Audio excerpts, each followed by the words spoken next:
ஓசூர் அருகே கோபச்சந்திரம் பகுதியில் நடைபெறும் மேம்பால பணிகளால் 3 கிலோமீட்டர் தூரம் வரை போக்குவரத்து பாதிக்கப்பட்டுள்ளது. இதனால் பொதுமக்கள் பெரும் அவதியடைந்து வருகின்றனர். இதுகுறித்த கூடுதல் விவரங்களை செய்தியாளர் பாஸ்கர் வழங்க கேட்கலாம். வணக்கம் பாஸ்கர், உங்க விவரங்களை பதிவு செய்யலாம். வணக்கம் அஸ்வினி. நிச்சயமாக சென்னை பெங்களூர் தேசிய நெடுஞ்சாலை ஒசூர் அடுத்த கோபச்சந்திரம் என்னும் இடத்தில் மேம்பால பணிகள் நடைபெற்று வருவதால் வாகனங்கள் இருபுறமும் சர்வீஸ் சாலையில் சென்று வருகின்றன.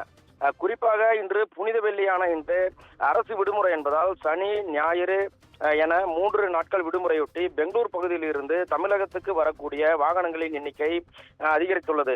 இதனால் கோபச்சந்திரம் மேம்பாலம் அமைக்கும் பகுதியில் இருந்து பேரண்டப்பள்ளி வனப்பகுதி முழுவதும் மொத்தம் என சுமார் 3 கிலோமீட்டர் தொலைவிற்கு ஒசூரில் இருந்து கிருஷ்ணகிரி செல்லக்கூடிய சாலையில் போக்குவரத்து கடும் நெரிசல் ஏற்பட்டுள்ளது.